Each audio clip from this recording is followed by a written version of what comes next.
Famille, justice, enfance.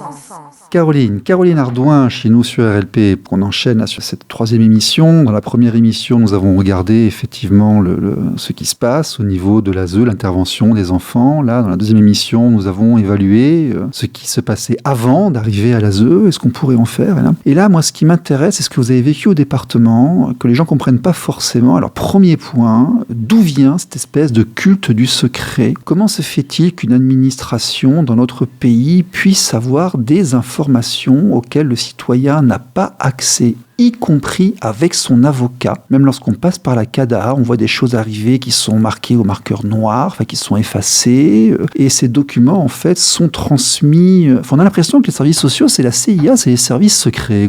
C'est quoi, ce truc, en fait ? Expliquez-nous. Alors, culture du secret, il y a un devoir de réserve. Moi, ce qui fait que je peux aujourd'hui parler tranquillement, je suis plus employée au conseil départemental, j'ai pas de devoir de réserve. Vous êtes parti il y a 10 ans. Voilà, je suis partie il y a 10 ans.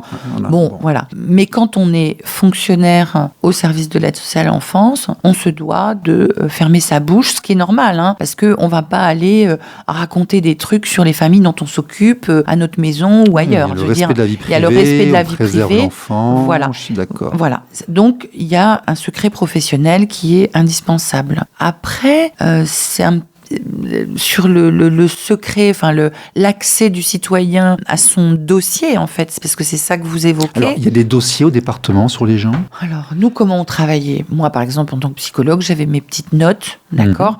Mais c'est mes petites notes de travail, donc c'est la trace de mes réflexions. Mais c'est pas des documents que je vais laisser... C'est un document de travail interne, c'est un pas document quelque chose moi. qui est réservé au département, non, c'est pas un fichage des familles. Non, et même, moi, en tant que psychologue, mes réflexions, je me les garde, quoi. Je veux dire, je vais pas... c'est vos prises de notes à vous. Voilà, c'est ma prise de notes à moi. Après, il y a des rapports qui sont produits, par exemple, pour le juge, où là, c'est le référent qui est responsable de la rédaction de son rapport, et ce rapport, il est dans le dossier de l'enfant. Bon, il est consultable. En théorie, 3 jours avant l'audience. C'est jamais respecté, mais en théorie, c'est 3 jours avant l'audience. Quoi qu'en Dordogne, c'est un peu mieux que dans certains endroits. Dans certains endroits, il est remis lors de l'audience. Mais ici, on arrive parfois à le voir. On ne peut pas en prendre en photo. On va expliquer aux gens. On va le regarder sous surveillance. On consulte le dossier. Le dossier est épuré des éléments auxquels vous ne pouvez pas accéder. C'est vraiment un droit très particulier, le droit de la protection de l'enfance. C'est même très différent du pénal, de la correction et autres. Mais en plus de cela, il y a des documents au département sur, par exemple, l'intervention de telle association d'assistance, telle association des mesures de protection qui ont été décidées parfois en aval, sans passer par un procureur d'un juge des enfants, que certaines structures ont pu mettre en place, des suivis de telle ou telle situation qui sont archivés au département et ça passe pas au juge, on ne sait pas ce que c'est et les travailleurs sociaux, par contre, eux, y ont accès. Vous avez accès à ça ? Faut que je me rappelle.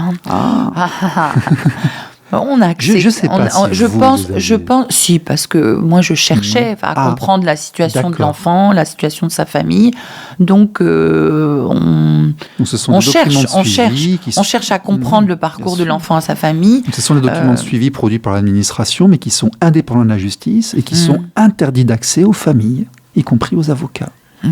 Moi, j'ai pas souvenir de ça, mais bon, j'étais peut-être pas en première ligne de ça. Donc, j'ai pas grand-chose j'ai pas grand souvenir ou grand élément là-dessus. D'accord.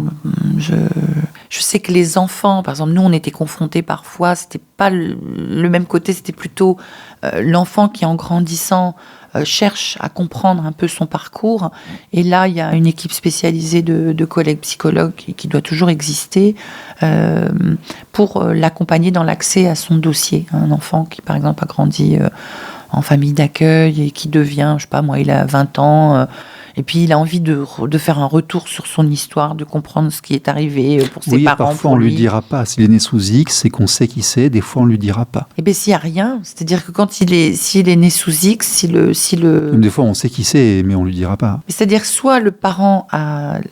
la loi, elle balise pas mal ça. Soit le parent a décidé de laisser quelque chose qui peut permettre à l'enfant de se construire une représentation de lui, de savoir un peu ce qui lui est arrivé, peut laisser un courrier, Ça lui est proposé quand il confie son enfant pour être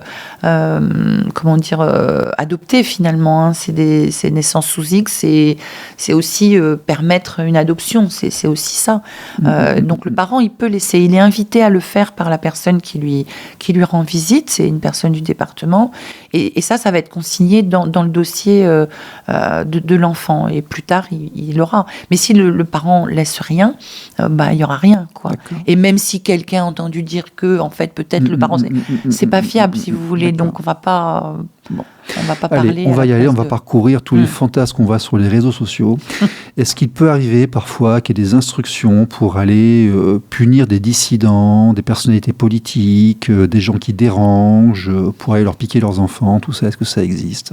L'avocat de Dieudonné s'en plaint, par exemple. Beaucoup de leaders de Gilets jaunes se sont dit que, comme par hasard, ils avaient eu des contrôles fiscaux, et puis les sociaux qui étaient venus leur piquer leurs gamins. On entend des trucs comme ça. J'ai entendu des histoires de contrôle fiscal, comme truc de représailles un peu. Mais je n'ai jamais vu, dans le cadre de mon travail, des mesures de placement qui nous arrivaient, et qui étaient liées à des règlements de compte. J'ai jamais vu ça. J'ai jamais vu ça. D'accord. Non. Vous n'avez jamais vu non plus un notable du coin qui avait plus de poids et de pouvoir sur le système qu'un justiciable normal? Vous n'avez pas vu de passe-droit? J'ai dû entendre des histoires comme ça. Ouais. Moi, je pense j'ai dû entendre des histoires comme ça. Mais j'avais tellement de travail que j'ai pas creusé. Dites-moi, alors le grand truc qu'on entend partout, c'est que il y a du pognon dans l'aide sociale à l'enfance. C'est énorme parce que, comme dit Maître Haas, là, le budget de la défense, c'est tant. Le budget de l'éducation, c'est tant. Le budget de l'enfance, c'est tant par enfant. Et le nombre d'enfants augmente. Des fois, on se demande comment ça se fait qu'il y ait autant d'argent et qu'on ait autant de mal à s'occuper d'eux, à trouver du personnel et à payer correctement, je dis bien correctement, les gens qui sont concernés. Tout ça coûte cher, hein. Je veux dire, même si une famille d'accueil, elle n'est pas payée finalement énormément, ça coûte cher. Ça coûte, je ne sais plus, je crois que c'était à l'époque. Où va l'argent ? L'argent va dans l'entretien de l'enfant. Je veux dire, quand on accueille un enfant, il faut l'accompagner. C'est un travail. Je crois que ça arrive à 200 € au jour. Là, certains enfants en foyer, on les regarde. Il n'y a pas 4 000 € par mois qui est mis sur eux. Hein. Mais le foyer, il faut payer le personnel. Il faut payer il faut que le bâtiment il reste debout, il reste bien entretenu. C'est tout ça. L'aide sociale à l'enfance, la protection de l'enfance, c'est des familles d'accueil, c'est des foyers, c'est des services d'aide à domicile où il faut payer les éducateurs. Effectivement, tout ça, ça a un coût. Bien sûr que ça a un coût. Est-ce qu'il y a du business dans certaines choses? Du business, c'est-à-dire? Des associations et délégations de services d'État qui vont se créer et puis qui vont faire de l'argent, tout simplement. Il y a certaines personnes se plaignent, disent que certaines structures d'accueil et autres ont été dénaturées et sont devenues des modèles un peu commerciaux. Moi, c'est pas le sentiment c'est pas l'impression que j'ai, c'est pas un métier, c'est pas des métiers où on s'enrichit sur le dos ce sont en tout cas les gens de terrain. Mais non, les gens comme les gens de terrain, que ce soit les familles d'accueil, les éducateurs, les psychologues, sont payés comme des petits fonctionnaires, c'est-à-dire pas énormément. Ils font pas pleurer, on va pas pleurer sur eux, c'est pas des victimes.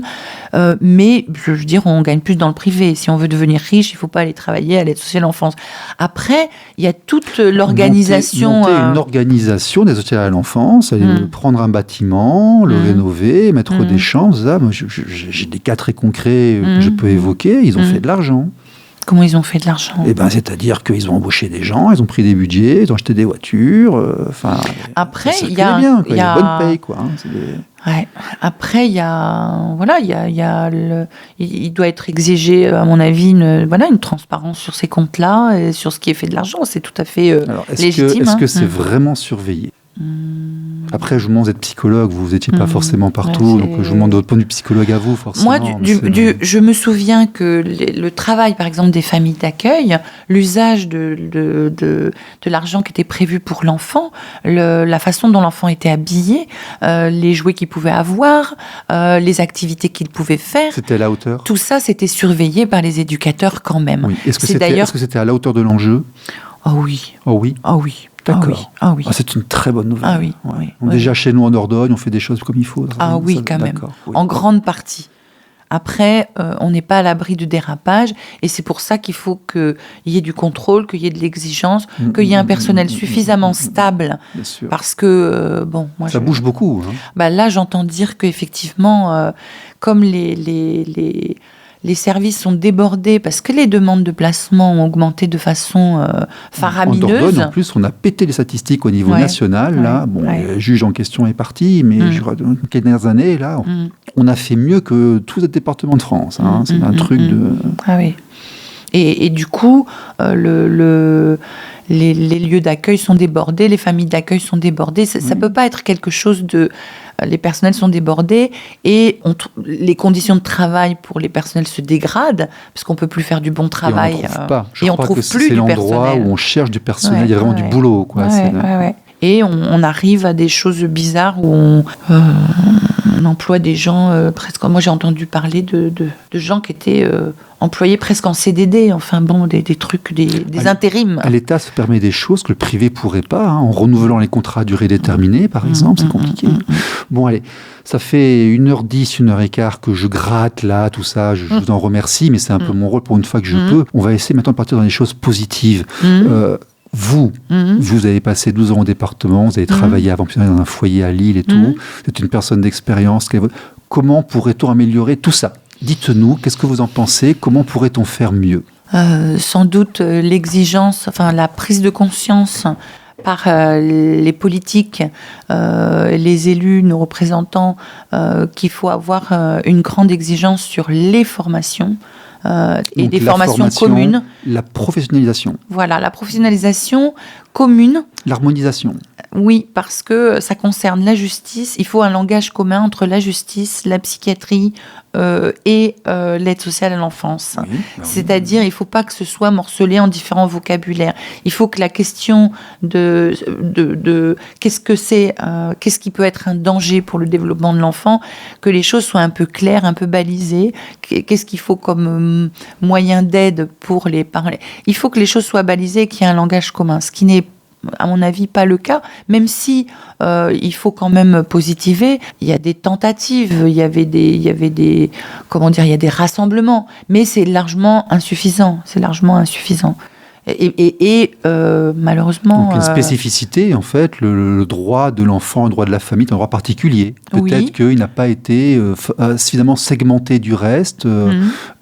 C'est pas du droit douanier, c'est pas des sacs de patates. Ce sont et peut-être qu'il y a une juridiction ou alors un secteur très clairement à baliser en mettant des intervenants qui soient homogénéisés. C'est ça, en fait.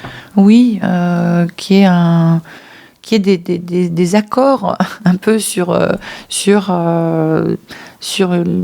la notion de danger pour le développement et de soins à apporter, que ce soit plus clair pour tout le monde et qu'on partage un langage commun. Oui, parce y a-t-il un langage national ou est-ce que chaque département fait ce qu'il veut ?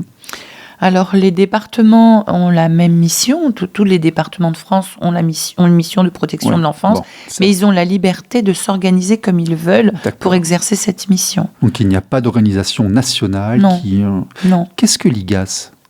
L'IGAS, c'est l'Inspection Générale des Affaires Sociales qui vient contrôler justement les services sociaux. Elle contrôle vraiment ?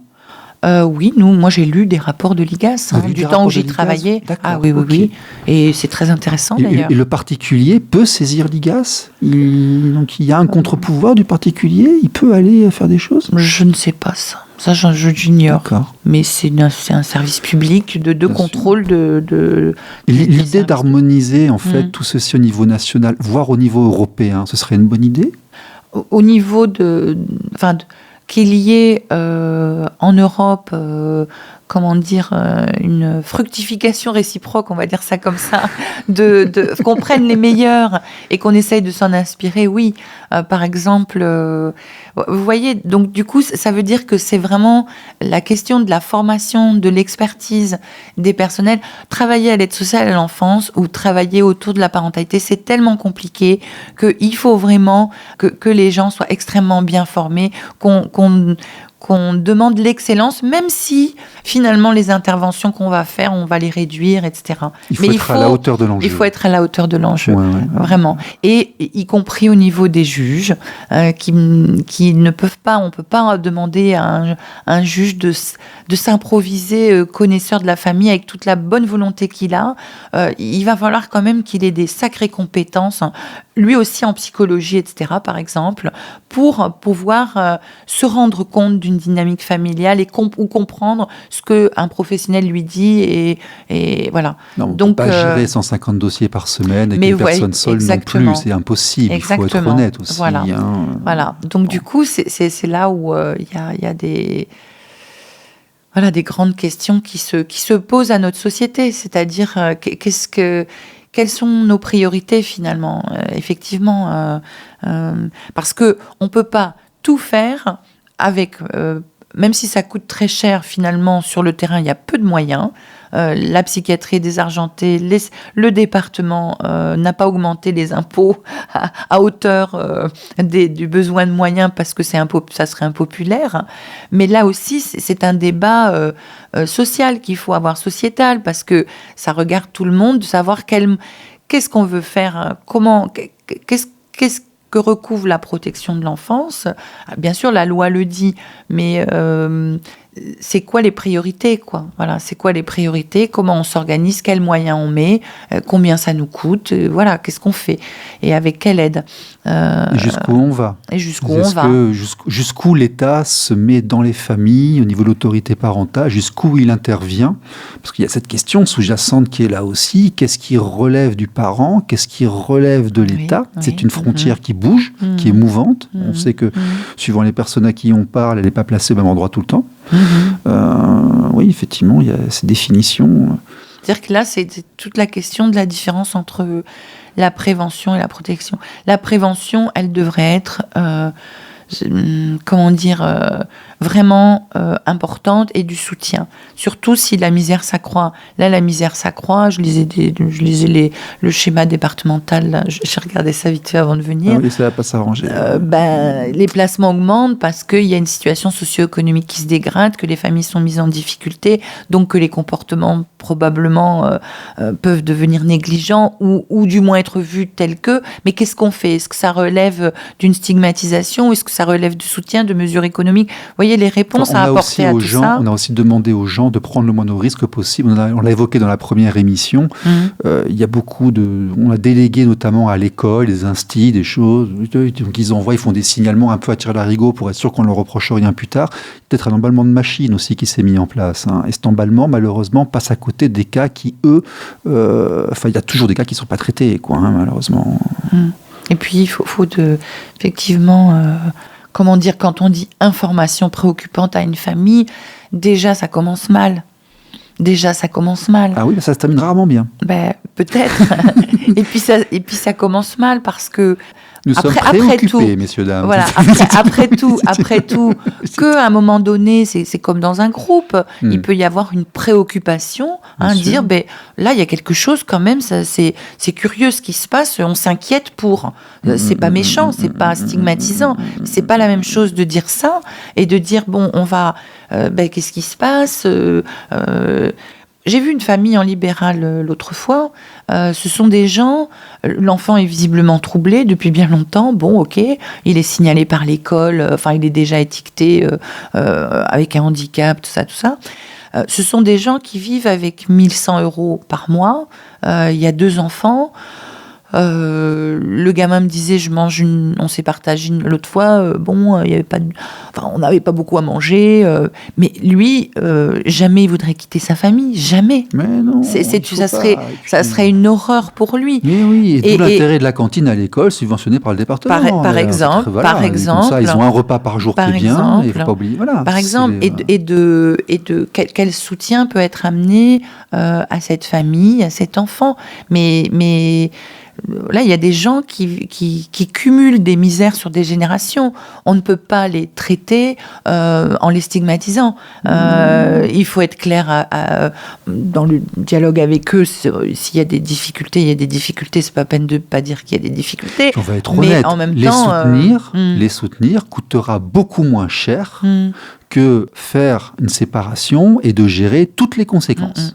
Si on compte mécaniquement, déjà, des 2 enfants, on est à 8 ou 9 000 balles par mois en placement, plus les dégâts plus tard et autres. Il y a moyen de les soutenir, cette famille-là, ne serait-ce que mathématiquement. Et c'est mieux pour tout le monde. Mais à l'heure actuelle, je pense que les services d'aide éducative en milieu ouvert, j'ai gardé des relations avec des gens qui travaillaient là-dedans, sont complètement débordés. Donc, là où il y a 10 ans, 15 ans, ils étaient très chanceux parce qu'ils avaient des conditions de travail où ils pouvaient quand même prendre le temps d'observer, de dialoguer et de travailler justement pour éviter la séparation. Aujourd'hui, c'est plus comme ça, quoi. Mais oui, c'est là qu'il y a des gens qui se plaignent d'une certaine médiocrité des interventions, d'intervenants, mais elles s'expliquent en fait. C'est pas forcément la faute des intervenants d'ailleurs, c'est que l'organisation, la paupérisation fait que nous sommes pas forcément à la hauteur de l'enjeu. Ouais. Oui, et que les choses, les surcharges, les demandes d'aide sont débordantes. Enfin, voyez, c'est-à-dire on est dans un moment. On délègue beaucoup trop. On fait des demandes de délégation trop importantes à une administration forcément capable de prendre en charge toutes ces demandes. Peut-être. Dernière question, parce que c'est aussi l'ADN de l'émission. Est-ce que dans les services sociaux, on respecte vraiment l'égalité homme-femme ?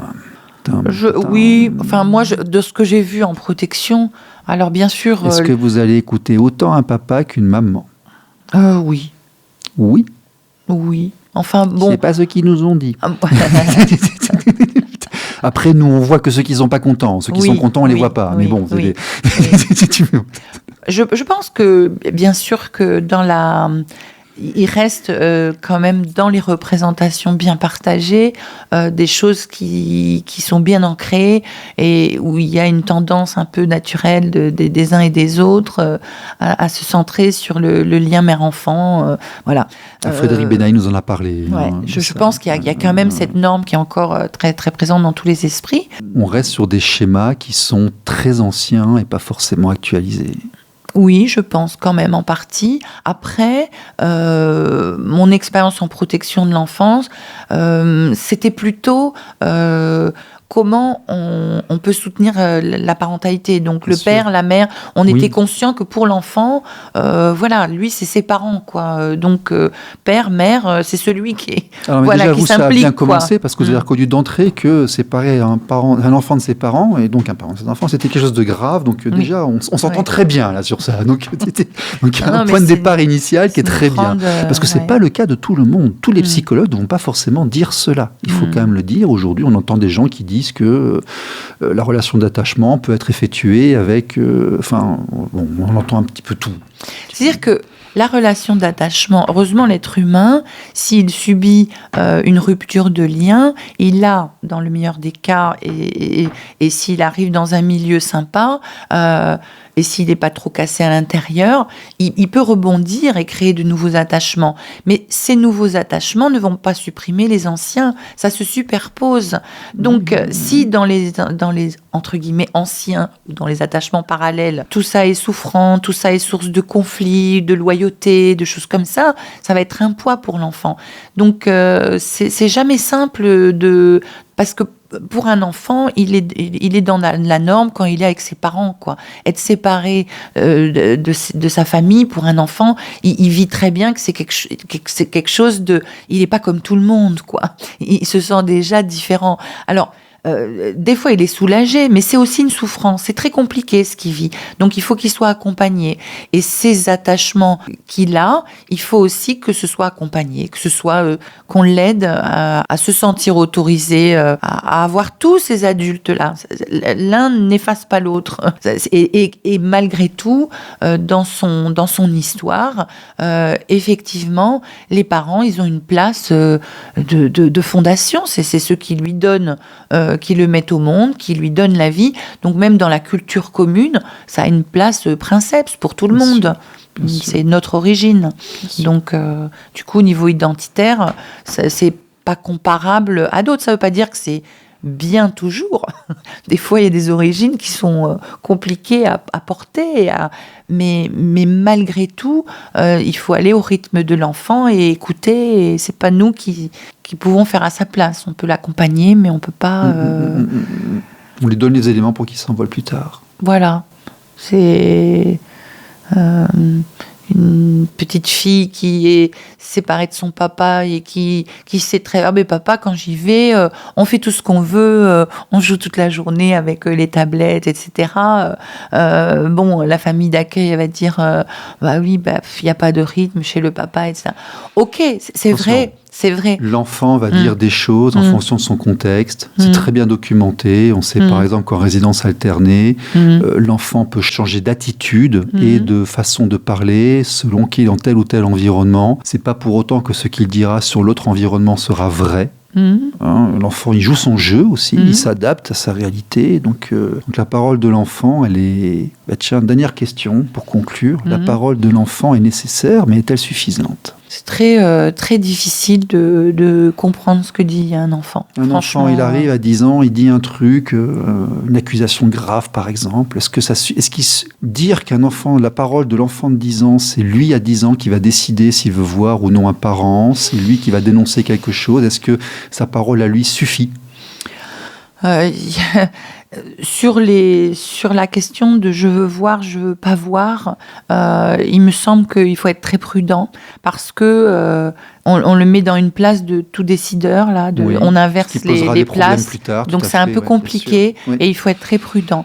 Après, la parole de l'enfant, je veux dire un enfant qui souvent, d'abord, les enfants petits, c'est pas forcément par la parole que ça passe, c'est par des troubles qui sont constitués, des insomnies, des pipiolies, qui sont récurrents. C'est par là que tente de se dire quelque chose de sa souffrance. Donc c'est extrêmement... Coin, il a peu de sociabilité. Voilà, c'est plus ces choses-là qui disent, et c'est dans le temps, quand il est en sécurité et quand il grandit, que des fois, des choses peuvent se dire. Après, des fois, certaines choses se disent effectivement directement, et quand elles sont assez... voilà, il y a des procédures après.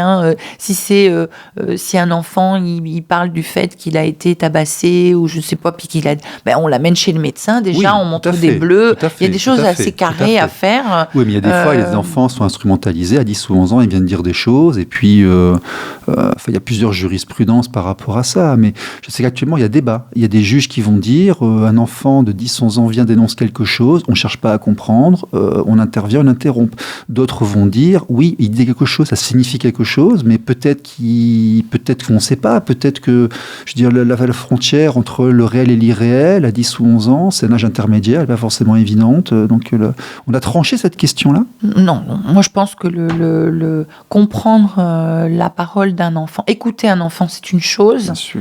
Essayer de comprendre ce qu'il dit, c'est aussi une chose.